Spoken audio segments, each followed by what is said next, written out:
दोस्तों, एक बार फिर हमारे चैनल राज हॉरर स्टोरी में आप लोगों का स्वागत है।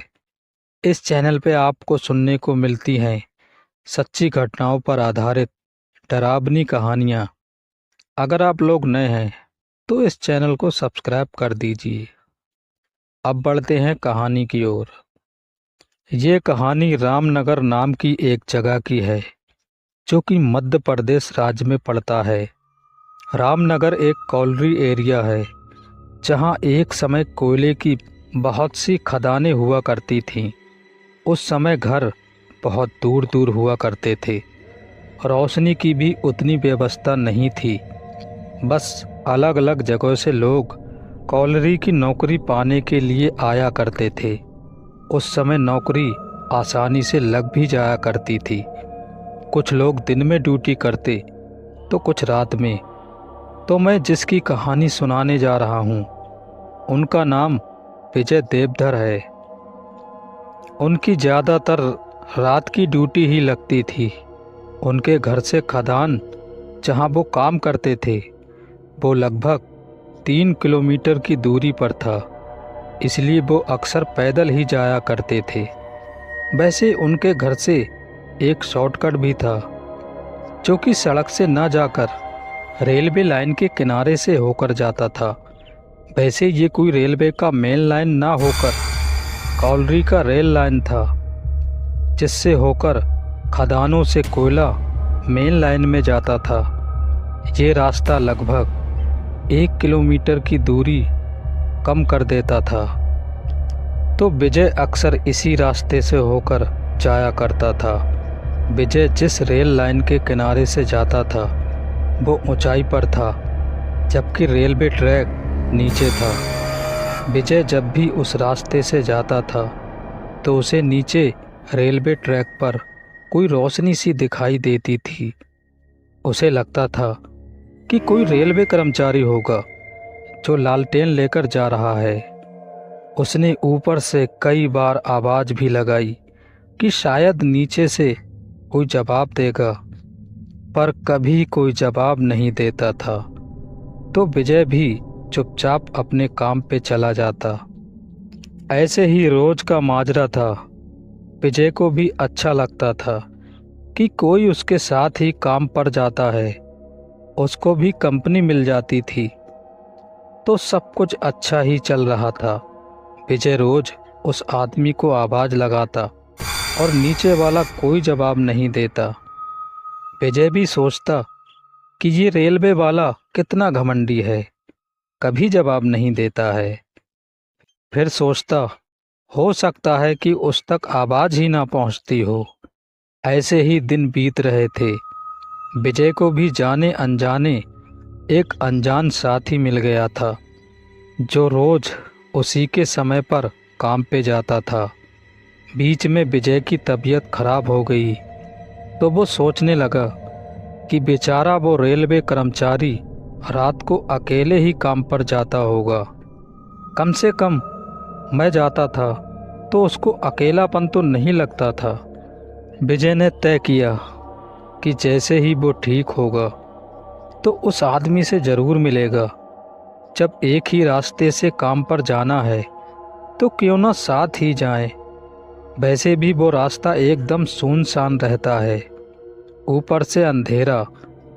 जल्द ही विजय स्वस्थ हो गया और आज काम पर जाने से पहले उसने तय किया कि वो आज उस रेलवे कर्मचारी से ज़रूर मिलेगा।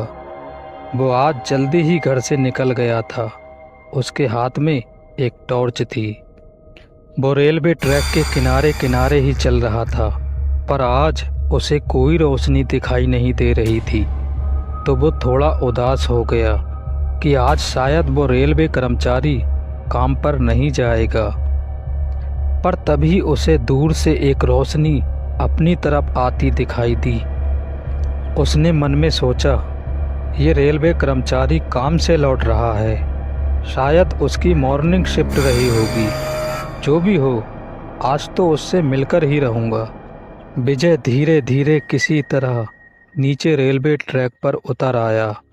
वो रोशनी उसी की तरफ बढ़ी चली आ रही थी, पर रोशनी के चमक के कारण कोई नज़र नहीं आ रहा था। धीरे धीरे वो रोशनी विजय की ही तरफ बढ़ रही थी। विजय भी उसके पास आने का इंतज़ार कर रहा था। अब वो रोशनी विजय से लगभग 100 मीटर की दूरी पर ही होगी तो विजय ने अपने टॉर्च का मुंह उसकी ओर कर दिया। सामने जो दृश्य था शायद वो हार्ट अटैक के लिए काफ़ी था। एक प्रेत जिसका सिर ही नहीं था और उसके सीने पर 2 लाइट जल रहे थे। वो अपने दोनों हाथों को एक बार फैला रहा था फिर बंद कर रहा था। अगर कोई उसके पकड़ में आ गया तो पता नहीं उसका क्या हश्र होने वाला था। जो भी हो, अब वो प्रेत विजय के काफ़ी करीब आ चुका था और विजय अपनी जगह पर जड़ हो चुका था। उसे अपनी मौत साफ नज़र आ रही थी, पर पता नहीं उसके अंदर अचानक कहाँ से ताकत आ गई। वो फुर्ती से वापस ऊपर चढ़ गया और वो प्रेत उसके नीचे से अपने हाथों को फैलाता हुआ आगे बढ़ गया। अब विजय को सब समझ में आ गया। लोग बताते हैं कि जिन लोगों की मौत रेलगाड़ी से कटकर हो जाती है वो प्रेत बनकर ऐसे ही रेलवे ट्रैक पर भटकते रहते हैं। जो भी हो, विजय ने आज मौत को बिल्कुल अपने सामने देख लिया था। अब बढ़ते हैं अगली कहानी की ओर। ये कहानी है सोनपुर की, जो वेस्ट बंगाल का एक छोटा सा गांव है। उस समय गांव में बिजली नहीं पहुंची थी तो लोग प्रकाश के लिए लालटेन का उपयोग करते थे। लोगों के घर भी बहुत दूर दूर हुआ करते थे। उस गांव में 2 दोस्त शायोन और बापी रहते थे। उनके बीच गहरी दोस्ती थी। शायोन 15 साल और बापी भी उसी के उम्र का था। दोनों जब भी समय मिलता गांव के ही एक बगीचे में पहुंच जाते और कभी आम तोड़कर खाते तो कभी अमरूद। फिर वही दोनों खेलते कूदते और जब शाम हो जाती तो घर की ओर रवाना होते थे।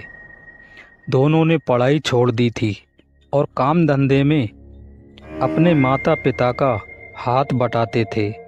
एक दिन ऐसे ही पीपल के पेड़ के नीचे बैठकर दोनों बातें कर रहे थे। शायोन बोला, यार बापी, हम लोग काफ़ी दिनों से मछली पकड़ने नहीं गए हैं। क्यों ना कल हम लोग मछली पकड़ने चलें। जो भी मछली मिलेगा मस्त फ्राई करके खाएंगे। बापी बोला, बोल तो तू एकदम ठीक रहा है। मैंने भी काफ़ी दिनों से पोखर से पकड़कर मछली नहीं खाई है। मैं तो अब मछली का स्वाद भी भूलने लगा हूँ। पर एक दिक्कत है, अगर हम दिन के समय मछली पकड़ने जाते हैं तो शायद ही मछली हाथ आए, क्योंकि दिन में मछलियाँ बहुत सतर्क रहती हैं और जाल में नहीं आएंगी। शायोन बोला, बोल तो तू ठीक रहा है। फिर रात को चलते हैं। उस समय मछलियाँ आराम करती हैं तो उनको पकड़ना आसान होगा। बापी बोला, पर रात के समय माँ बाहर नहीं जाने देंगी। शायोन, तब तो एक ही रास्ता है, हम लोग भोर में चलते हैं। उस समय हमें बाहर जाने से कोई मना नहीं करेगा। बापी बोला, हाँ, उस समय हम लघु शंका के बहाने निकल सकते हैं। ठीक है, कल मैं सुबह 4 बजे तेरे यहाँ आऊँगा। तू चुपके से जाल लेकर बाहर आ जाना, फिर हम मछली पकड़ने चलेंगे। शायोन रात के 3 बजे ही उठ गया था। वो जल्दी से जाल और बांस की एक टोकरी रखकर तैयार हो गया। सुबह 4 बजे दरवाजे की कुंडी खड़की तो शायोन ने दरवाज़ा खोला। सामने बापी ही था। दोनों ने बिना आवाज़ किए दरवाज़ा बंद कर दिया और पोखर की तरफ चल दिए। रास्ता बहुत लंबा था, चारों तरफ अंधेरा। शायोन एक लालटेन साथ ले आया था तो उसी के सहारे दोनों आगे बढ़ रहे थे। तभी शायोन को अजीब सी बदबू आनी शुरू हो गई और आसपास कुत्ता भी रो रहा था।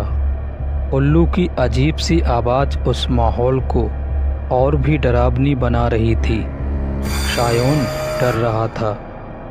शायोन डरते हुए, क्यों रे बापी, ये कैसी बदबू आ रही है? और ये कुत्ता क्यों रो रहा है? मुझे तो डर लग रहा है। चल वापस चलते हैं। माँ इसलिए अंधेरे में निकलने से मना करती है। बापी बोला, कुछ नहीं, तू फालतू का डर रहा है। आज बहुत सारी मछली पकड़ेंगे और खाएंगे। शायोन बोला, बापी तेरी आवाज़ को क्या हुआ? तू नाक से क्यों बोल रहा है? बापी बोला, कुछ नहीं, थोड़ी सी सर्दी लग गई है।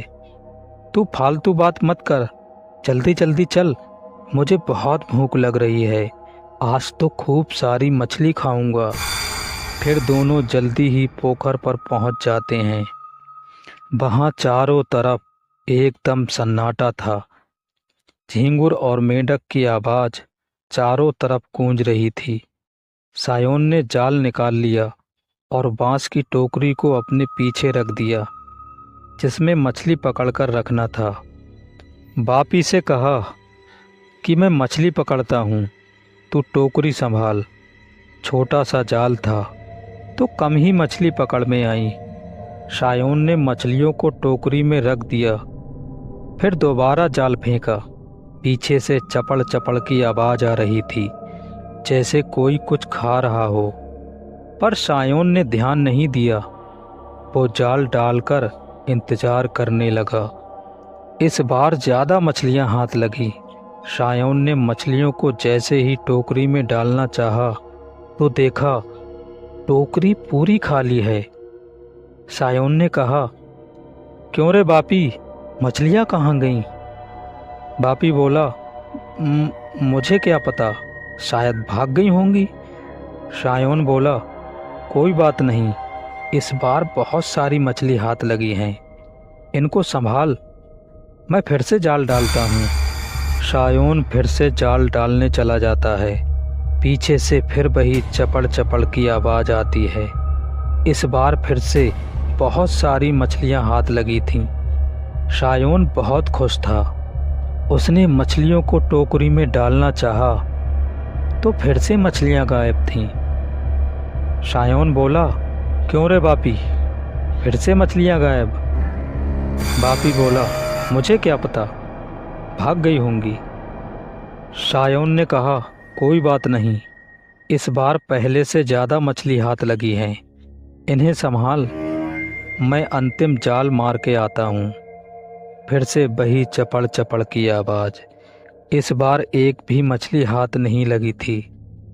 शायोन खाली हाथ लौटता है तो देखता है कि बापी मछली की टोकरी के साथ गायब हो चुका था। शायोन सोचता है कि शायद बापी मछलियों को लेकर घर चला गया होगा। शायोन भी घर की ओर चला जाता है। घर पर जाके सो जाता है। शायोन सुबह उठकर बापी के घर मछली लेने जाता है और उसके घर का दरवाज़ा खटखटाता है तो बापी की माँ दरवाज़ा खोलती है। शायोन, काकी माँ, बापी क्या कर रहा है? बापी की माँ कहती है, क्या बताऊँ बेटा, कल शाम से उसे तेज बुखार है। उसके पिताजी वैद्यराज को लेने गए हैं। रात भर वो सो नहीं पाया है। मैं रात भर उसको ठंडे पानी की पट्टियाँ लगाती रही हूँ। शायोन को काटो तो खून नहीं। फिर मेरे साथ मछली पकड़ने कौन गया था? शायोन कहता है। तो दोस्तों, ये थी हमारी आज की कहानियाँ। उम्मीद करता हूँ आप लोगों को ज़रूर पसंद आई होंगी। अब मिलते हैं अगली वीडियो में एक नई कहानी के साथ।